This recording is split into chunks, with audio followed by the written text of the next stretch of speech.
মন্ত্ৰী এমএলএ হৈ বস্তুৰ দাম বৰ ৰাইজৰ মাজত ফিক্স কৰি দিয়ে তাকে পলিটিক্স বোলে এই মুখ্যমন্ত্ৰী হ'ব পাৰিব পাৰিম ছাৰ পাৰিবি আপোনাৰ নাম জ্বলাই পেলাম হ'ব দে হয় ছাৰ এতিয়া ৰজা কাক বোলে ৰজা যাক ৰ বুলিও ক'ব নোৱাৰি যাক যা বুলিও ক'ব নোৱাৰি তাকে ৰজা বোলে মন্ত্ৰী কাক বোলে মন্ত্ৰী মানে যিবিলাক মতা মানুহৰ মন বেলেগত তিৰিৰ আঁচনিৰ ওপৰত থাকে তাকে মন্ত্ৰী বোলে সাংঘাতিক কথা কৈছে এইটো হয় না ছাৰ পাৰিম ছাৰ আপোনাৰ নাম জ্বলাই পেলাম ছাৰ এটা কাম কৰো কি এই পঢ়িব গেলে এটা ৰচনা এখন লাগে ৰচনা পুৰা মুখস্থ কৰিছো ছাৰ আচ্ছা এখন ৰচনা কচোন তই ৰচনা তই হেৰি কৰ গৰুৰ বিষয়ে ক গৰু ছাৰ ছাৰ গৰু এবিধ চাৰিঠেঙীয়া পোহনীয়া জন্তু হয় ইয়াৰ ছাৰ দুখন কাণ আছে হয় দুটা চকু আছে হয় এটা নাক আছে হয় নাকৰ বিন্ধা দুটা আছে হয় এডাল লেজ আছে লেজডালত ঠিক তলেদি এই হ'ব গম পাইছো হ'ব হ'ব নালগে নেকি নালগে এখিনি এনাই বুজি পাইছো মই তাৰপিছত তই বানপানী আহে দেই আমাৰ অসমত বানপানী ডাঙৰ সমস্যা বানপানী ছাৰ বানপানী অসমৰ আমাৰ জাতীয় সমস্যা যোৱাবাৰ বানপানীত আমাৰ কজলা গৰুটো ভাহি গৈছিল বানপানী সেই গৰুটোৰ আপোনাৰ কাণ দুখন নাক এটা নাকৰ বিন্ধা দুটা চকু দুটা লেজ এটা লেজৰ ঠিক আৰু সেইটো নহয় আমাৰ এতিয়া আমাৰ যিখন সমাজখন আমাৰ যিটো অসমৰ যিটো আমাৰ অসমীয়া আমি আগতে কেনে আছিলো আমাক এই সমাজখন এতিয়া মই কৈ আছো তাৰমানে আমাৰ গুৰুজনা শংকৰদেৱ যিজনে আমাক সৃষ্টি কৰিছিল আমাৰ সমাজখন ইয়াৰ বিষয়ে ভাল শংকৰদেৱৰ বিষয়ে মহাপুৰুষ শ্ৰীমন্ত শংকৰদেৱ আমাৰ জগত গুৰু আছিল তেওঁৰ বাহুত অসীম বল আছিল একবাৰ আপোনাৰ কি হল ব্ৰহ্মপুত্ৰ নদী ইপাৰ সিপাৰ হৈ সাঁতুৰি পাৰ হৈ গৈছে গৈ এটাতো প্ৰকাণ্ড ষাঁড় গৰু দেখা পালে সেই ষাঁড় গৰুটোৰ আপোনাৰ কাণ দুখন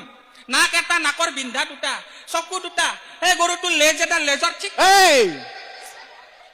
সেইটোৰ বাহিৰে বেলেগ নাজানা নেকি তই কেৱল লেজৰ তলক লাগি যাবি গৰুতে পৰে ছাৰ নালগে হ'ব এটা কাম কৰিবা এতিয়া ভূগোল আহি গৈছে আৰু কম্পালচৰি তাৰমানে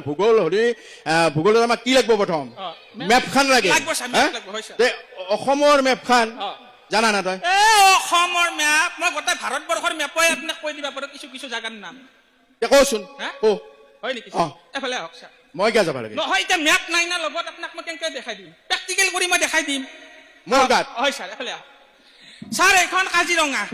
ইয়াতে আপোনাৰ বিভিন্ন ধৰণৰ জীৱ জন্তু পোৱা যায় তাৰ পৰা অকণমান নামি আহিলো এইখিনি কানপুৰ ইয়াতে সোণ ৰূপ হীৰা আদিৰ অলংকাৰ পোৱা যায় তাৰ পৰা অকণমান চাইডত গলো এইখিনি নাগপুৰ ইয়াতে দৈ ক্ৰীম মাখন আদি ভাল ভাল বস্তু পোৱা যায় তাৰ পৰা এইখিনিত আহিলো এইখিনি হৃদয়পুৰ ইয়াতে আকৌ যোন যায় তাৰে প্ৰেম ভাৱ জাগি উঠে তাৰপিছত অকণমান তলত গলো এইখিনি চেৰাপুঞ্জী ইয়াতে অনবৰত বৰষুণে হৈ থাকে এইখন আপোনাৰ উত্তৰ প্ৰদেশৰ পাটনা এইখন উত্তৰ গুৱাহাটী এইখন দক্ষিণ গুৱাহাটী মাজেদি ব্ৰহ্মপুত্ৰ ছাৰ মান সন্মান মই এটা ইমান ভাল শিক্ষক আছো চব শেষ কৰি দিলে তই এতিয়া মাহিলে আছে নে কিবা স্পেচিয়েল বানাইছে নে কিবা বানাইছে নে খাবা পাম আজি এতিয়া কি কবি তই তোৰ নিজৰ মতে তিনিবিধ কি কওঁ এইটো খানাৰ নাম খানা খাই তই ভাল পাই না তিনিবিধ খানা চিৰিয়াখানা পায়খানা আৰু ডাক্তৰখানা ছাৰ এতিয়া যি খাই থাকক তই যা হ'ব বুজছা তই 3 দিন মান আহিবা নালাগে আজি মই কিবাকে মাৰি আছে না ফিজ দিব না আজি মোৰ আজি নেদে দিয়ক ছাৰ কেনা দিব অৰুণোদয়ৰ পইচা সোমালি দিব ফিজতো অৰুণোদয় হয় ভগৱান তই এবাৰ কোন ক্লাছ পালে ময়ো গম পোৱা নাই তেতিয়া ছাৰ মই মানে কি ছাৰ ছাৰহঁতে মোক তাৰ মানে বিৰাট ভাল কাৰণে মোক তাৰ পাছ কৰিব দিয়া নাই ছাৰহঁতে মোৰ প্ৰতি বিৰাট মৰম বঢ়িয়া ইয়াৰ কাৰণে এটা হাত তালি দিয়ক এই আমাৰ তাৰমানে নাম ৰাখো যেনক ইতিমধ্যে বহুত শিল্পীয়ে ৰৈ আছে আপোনাক কেনেকুৱা লাগিছে এটা হাত তালিলে ভাল পাম বঢ়িয়া আচলতে হয় ইতিমধ্যে কৈছো আমি গুৱাহাটীত বহুত ঠাইত মানে আমাৰ অনুষ্ঠান এনেকৈ কৰি আহিছো কিন্তু আপোনালোকে যিখিনি মৰম দিলে আৰু য'ত মহিলাখিনি আছে সঁচাকে আপোনালোকৰ মানে কি সুন্দৰভাৱে আমাক শিল্পী হিচাপে আমাক মৰম দিছে যে নহওক বেছি সময় নলওঁ আৰু মোৰ শেষৰ এটা অনুষ্ঠান, আৰু এই অনুষ্ঠানে আমি আমাৰ আজি অনুষ্ঠান শেষ কৰিম। আচলতে আমি আমাৰ বিশেষকৈ অসমীয়া মানুহে আমি ৰেলত উঠিব নাজানো, হয়নে? অলপ গণ্ডগোল লাগি যায়। এই যে কেইদিনমান আগতে মই মোৰ খুলহালিটো